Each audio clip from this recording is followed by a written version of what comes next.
आज हम सब पृथ्वी के किसी स्थान की स्थिति का पता लगाने के लिए जो अक्षांश और देशांतर खींचे जाते हैं उनके बारे में जानकारी करेंगे। पृथ्वी का एक मॉडल है और जिसको हम ग्लोब कहते हैं। पृथ्वी का एक नमूना। तो इस नमूने पर जो है कुछ पड़ी रेखाएं खींची गई हैं और कुछ खड़ी रेखाएं खींची गई हैं। जो पड़ी रेखाएं होती हैं उनको हम अक्षांश कहते हैं और जो खड़ी रेखाएं हैं उनको हम देशांतर कहते हैं। तो जो पृथ्वी के बीचों बीच से जो अक्षांश या जो रेखा खींची गई है 0 डिग्री पर, तो उसको हम भूमध्य रेखा कहते हैं। और जब भूमध्य रेखा जो है पृथ्वी को 2 बराबर भागों में बांटती है। एक ऊपर वाले भाग को जो है उत्तरी ध्रुव, उत्तरी गोलार्ध, और नीचे वाले भाग को दक्षिणी गोलार्ध। उत्तरी गोलार्ध, दक्षिणी गोलार्ध। और ये जो अक्षांश है, पड़ी रेखाएं, ये जो है इनकी संख्या भूमध्य रेखा को लेकर के 181 होती है।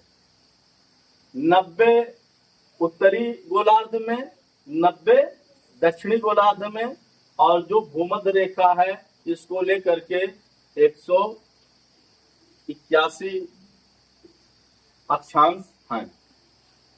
एक अक्षांश से दूसरे अक्षांश के बीच की दूरी, एक पड़ी लाइन और दूसरी पड़ी लाइन के बीच की दूरी जो है 111 किलोमीटर होती है। तो 100 भूमध्य रेखा की इस तरफ 111 किलोमीटर पर 90 रेखाएं खींची गई हैं। और भूमध्य रेखा के नीचे दक्षिणी गोलार्ध में भी 90 जो है रेखाएं खींची गई हैं, तो जिनके बीच की दूरी जो है 111 किलोमीटर होती है। और जो खड़ी रेखाएं होती हैं इनको हम देशांतर बोलते हैं। इन देशांतरों की संख्या 360 होती है। भूमध्य रेखा पर इन देशांतरों के बीच की दूरी जो है 112 किलोमीटर होती है। एक खड़ी लाइन या पड़ी लाइन के बीच में, मतलब देशांतर के बीच की जो दूरी होती है भूमध्य रेखा पर, ये बीच की जो दूरी होती है ये 112 किलोमीटर होती है। कोई पूछता है कि एक देशांतर से दूसरे देशांतर के बीच में कितनी दूरी होती है? 112 किलोमीटर। एक अक्षांश से दूसरे अक्षांश के बीच में कितनी दूरी होती है? 111 किलोमीटर। और ये जो उत्तरी गोलार्ध है, इसका ये जो पॉइंट है इसको हम उत्तरी ध्रुव कहते हैं।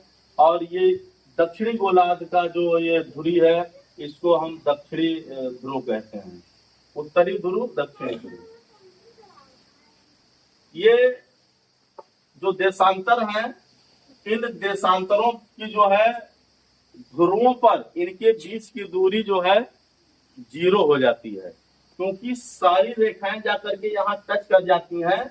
तो देशांतरों के बीच की दूरी दोनों ध्रुवों पर 0 हो जाती है। लेकिन भूमध्य रेखा पर 2 देशांतरों के बीच की दूरी हमेशा 112 किलोमीटर निश्चित रहती है।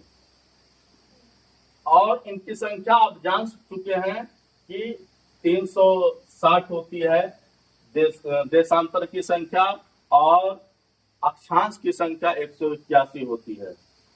जैसे जैसे हम भूमध्य रेखा से उत्तरी ध्रुव या दक्षिणी ध्रुव की ओर जाते हैं, अक्षांश की जो लंबाई होती है ये कम होती जाती है। भूमध्य रेखा सबसे लंबी, उसके बाद फिर कम, फिर ऐसे जैसे जैसे हम ध्रुव की ओर आएंगे, जो बड़ी लाइनें हैं अक्षांश, तो इनके बीच की इनकी लंबाई जो है घटती जाती है। चाहे हम उत्तरी ध्रुव में जाएं, चाहे दक्षिणी ध्रुव की ओर जाएं, जैसे जैसे हम जाएंगे वैसे वैसे जो है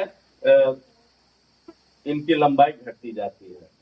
तो जो भूमध्य रेखा है, यहाँ पर सबसे ज्यादा गर्मी पड़ती है।